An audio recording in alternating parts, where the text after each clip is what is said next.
आज देश का चुनाव आयोग सबसे बड़े सवालों से जूझ रहा है। लोग कह रहे हैं कि क्या अब चुनाव आयोग सच में स्वतंत्र है या फिर सिर्फ सत्ता की कठपुतली बन चुका है। हर चुनाव के बाद आरोप लगते हैं कि आयोग सरकार के दबाव में झुक जाता है, निष्पक्षता हो चुका है और अब लोकतंत्र की जड़ों को बचाने में नाकाम है। देश की जनता आज जवाब मांग रही है कि क्या लोकतंत्र का प्रहरी सो गया है। लेकिन जब ऐसे सवाल उठते हैं तो लोगों को उम्मीद की एक ही किरण चाहिए होती है और तब एक ही नाम अनायासी चर्चा में आ जाता है। एक ऐसा नाम जिसने चुनाव आयोग की परिभाषा को ही बदल दी थी। वो नाम था टीएन शेषन। वो दौर याद कीजिए, 90 का दशक, जब बूथ कैप्चरिंग आम बात होती थी, जब गुंडे बंदूक लेकर वोटिंग बूथ पर खड़े रहते थे, जब शराब और नोटों के दम पर चुनाव खरीदे जाते थे, जब नेता के इशारे पर पूरा प्रशासन नाचता था और चुनाव आयोग एक बेबस संस्था की तरह औपचारिकता निभाया करता था। लेकिन तब एक आदमी आया, सख्त, ईमानदार और निडर। उसने साफ कह दिया, अब चुनाव ऐसे नहीं होंगे। टीएन शेषन नाम के इस तूफान ने चुनाव आयोग को वो ताकत दी जिससे सरकारें हिलने लगी। बड़े बड़े नेता उनके नाम से कांपते थे। उनके सामने किसी मंत्री, किसी मुख्यमंत्री, यहां तक प्रधानमंत्री की भी नहीं चलती थी। उन्होंने साफ कर दिया था कि चुनाव आयोग सत्ता का गुलाम नहीं बल्कि लोकतंत्र का असली रक्षक है। आज जब चुनाव आयोग की साख दांव पर लगी है, लोग एक ही शख्स को याद कर रहे हैं, टीएन शेषन। वो चुनाव आयुक्त जिसने जनता को भरोसा दिलाया कि चुनाव सच में जनता का त्योहार है और जिसे कोई नेता, कोई पार्टी अपनी जेब में नहीं डाल सकती है। चलिए आज जानते हैं कौन थे टीएन शेषन। नमस्कार, आप देख रहे हैं लोकमत हिंदी। मेरा नाम है सुनील कनौजी। सबसे पहले जानते हैं उनके बचपन और उनके शुरुआती दिनों की।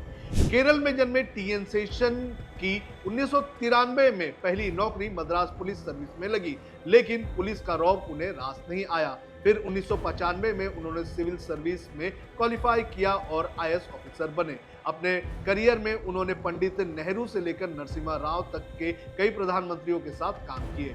वे 1979 में आईएएस की सबसे बड़ी पोस्ट माने जाने वाली कैबिनेट सचिव के पद तक पहुंचे, लेकिन उन्हें असली पहचान 1990 में मिली जब उन्हें रिटायरमेंट के बाद देश का मुख्य चुनाव आयुक्त बना दिया गया।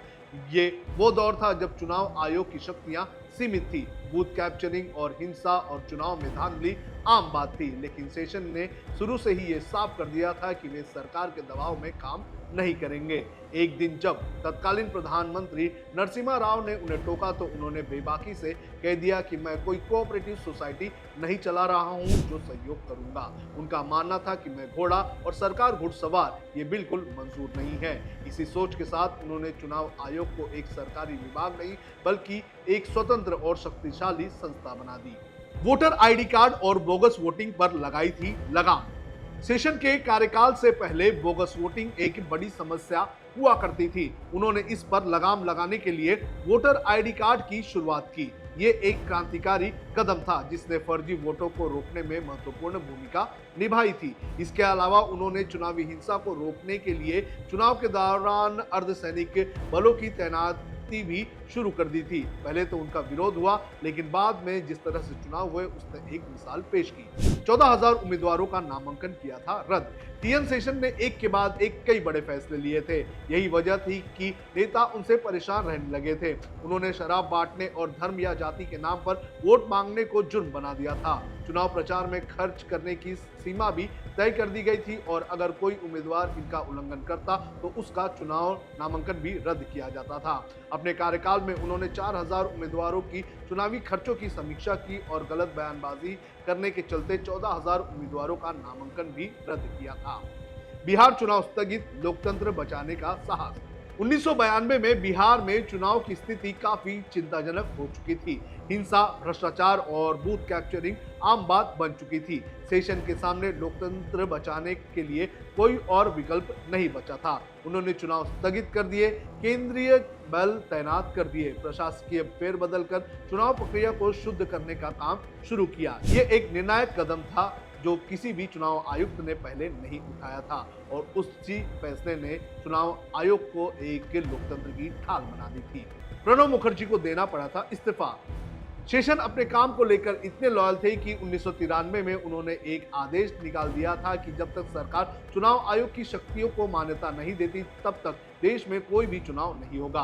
उस वक्त प्रणब मुखर्जी को सिर्फ इसलिए सरकार से इस्तीफा देना पड़ा था क्योंकि शेषन ने पश्चिम बंगाल की राज्यसभा सीट पर चुनाव नहीं होने दिया था। तब कई बड़े बड़े नेता शेषन से तंग रहे, लेकिन वो कुछ नहीं कर पा रहे थे और कुछ भी बोल नहीं पा रहे थे। लेकिन उस वक्त नेता उन्हें अलेशियन पुकारा करते थे और अपना गुस्सा निकाला करते थे।